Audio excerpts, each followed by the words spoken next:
Hi guys, welcome to my top 10 films of 2012. Got a bit of advice for you before I start. Don't look after a dog while you're filming. This was the 5th time I've filmed it and I haven't even got to number 1 yet. Oh, I've just put him in his bed, he's doing my head in. So let's crack on anyway. Also a quick disclaimer before I start. Haven't seen every film of 2012, so obviously some films are either released in 2013 that were released in 2012 in the United States, or I've just missed the film for whatever reason. So yeah, so let's start. You'll hear the dog yelp because he doesn't want to be in his bed, but he has to for while I'm filming. 10 is 21 Jump Street. Now, it being number 10, I did enjoy the film a lot. But I just thought it was a bit overhyped when I watched it. That's why it's at the bottom of the list, I suppose. I still can't wait for the sequel, but yeah, 21 Jump Street. What more can I say? Number 9, Pitch Perfect. Now this film I actually seen on Boxing Day with my cousin. To be honest, I wasn't looking forward to it because obviously it's a girly film. You might call it chick flick. But I actually really enjoyed it. Especially this character here, Fat Amy.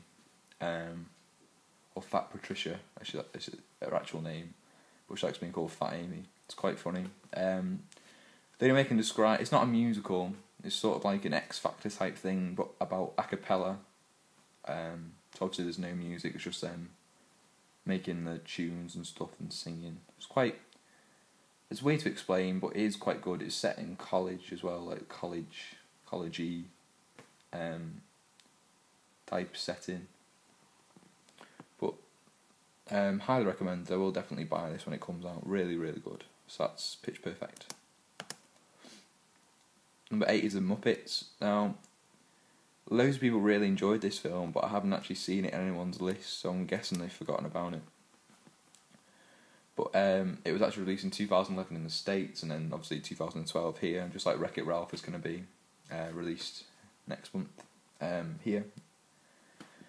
But it being a musical, I hate musicals, absolutely hate them. I can only stand a few. I won't like watch them all the time or whatever. Like some Disney ones, they're like music thingy, like burst out into song every 2 minutes, like this one does, or whatever. But I suppose that's what Disney's all about. But I don't know what I'm saying, but ignore that last comment. But yeah, just I like the humour in this film, and you know, I'm just glad they're back on the big screen, I suppose, because this is like the first proper film since '96, I think, like released by. No. Yeah, the first proper film since '96, like cinema release film instead of on the telly, like the last two have been before this, which haven't been very good, I suppose. But Jason Segel obviously brought it back, and it's become a success. He's not in the sequel, but Ricky Gervais is, and it's set in London. So that'd be quite cool, I suppose. But at least with Ricky Gervais, I don't think they'll burst out to song as much. So that's The Muppets. Number 7, The Cabin in the Woods. The biggest surprise for all film fans of 2000. Oh, for God's sake.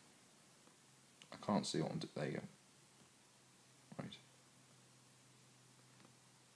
Okay. That's out of the way. The Cabin in the Woods. Biggest surprise for any film fan in 2012. I like the idea it's set like the average horror film with like teenagers going to like a remote place, but this is unlike anything you've ever seen. The poster can be considered as a big spoiler. I've gone forward. There you go. Can be considered as a big spoiler, so if you're going to watch this film, just literally watch it, you won't be disappointed, but don't read into it before you watch it, otherwise it will spoil it.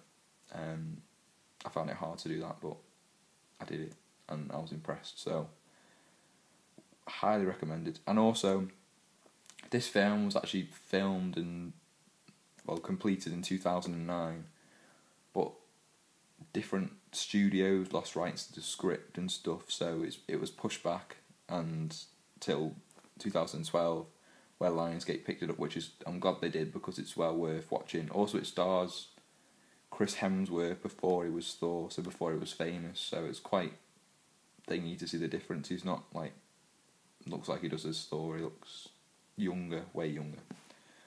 Obviously, because it's set before, but you know what I mean. Okay, so number 6 then. We have Ted. Thank goodness the dog shut up. Ted, this is where I kept getting to last time and he kept interrupting me. Obviously, there's Seth MacFarlane. Oh, sugar. I don't want to show you the next one before. Oh my god, what's happened? Right, I'm going to go back. I'm probably the only person that can't use this program, but hey ho. Yeah, Ted, obviously, the Seth MacFarlane film.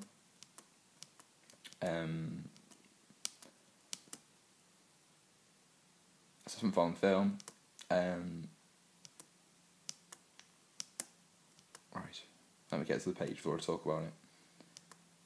Okay.